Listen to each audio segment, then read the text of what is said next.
एक राजा था, उसके कोई पुत्र नहीं था। राजा बहुत दिनों से पुत्र की प्राप्ति के लिए आशा लगाए बैठा था, लेकिन पुत्र की प्राप्ति नहीं हुई।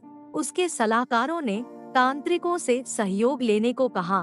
तांत्रिकों की तरफ से राजा को सुझाव मिला कि यदि किसी बच्चे की बलि दे दी जाए तो राजा को पुत्र की प्राप्ति हो सकती है। राजा ने राज्य में ढिंढोरा पिटवाया कि जो अपना बच्चा बलि चढ़ाने के लिए राजा को देगा, उसे राजा की तरफ से बहुत सारा धन दिया जाएगा। एक परिवार में कई बच्चे थे, गरीबी भी बहुत थी। एक ऐसा बच्चा भी था जो ईश्वर पर आस्था रखता था तथा संतों के सत्संग में अधिक समय देता था।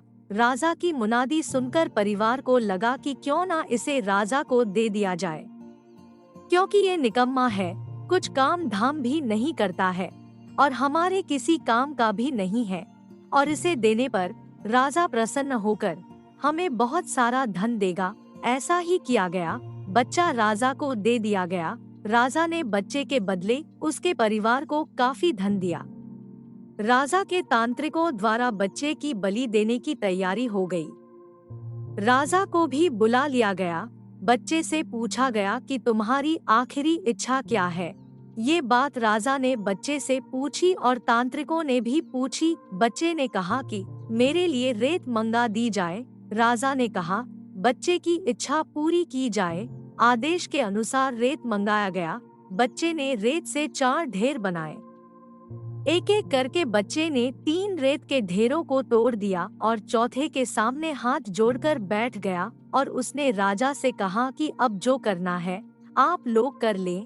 यह सब देखकर तांत्रिक डर गए और उन्होंने बच्चे से पूछा, पहले तुम यह बताओ कि ये तुमने क्या किया है। राजा ने भी यही सवाल बच्चे से पूछा तो बच्चे ने कहा कि पहली ढेरी मेरे माता पिता की थी, मेरी रक्षा करना उनका कर्तव्य था, परंतु उन्होंने अपने कर्तव्य का पालन न करके पैसे के लिए मुझे बेच दिया, इसलिए मैंने ये ढेरी तोड़ दी। दूसरी ढेरी मेरे सगे संबंधियों की थी, परंतु उन्होंने भी मेरे माता पिता को नहीं समझाया और मैंने दूसरी ढेरी को भी तोड़ दिया। और तीसरी ढेरी हे राजन आपकी थी, क्योंकि राज्य की प्रजा की रक्षा करना राजा का ही धर्म होता है, परंतु जब राजा ही मेरी बलि देना चाह रहा है तो ये ढेरी भी मैंने तोड़ दी। और चौथी ढेरी हे राजन मेरे ईश्वर की है। अब सिर्फ और सिर्फ अपने ईश्वर पर ही मुझे भरोसा है, इसलिए यह एक ढेरी मैंने छोड़ दी है।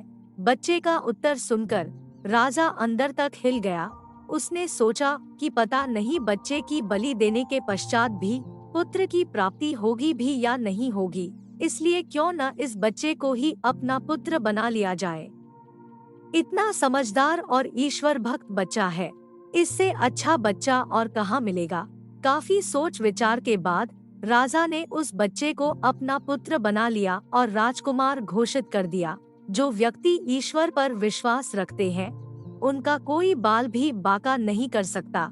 यह एक अटल सत्य है जो मनुष्य हर मुश्किल में केवल और केवल ईश्वर का ही आसरा रखते हैं, उनका कहीं से भी किसी भी प्रकार का कोई अहित नहीं हो सकता।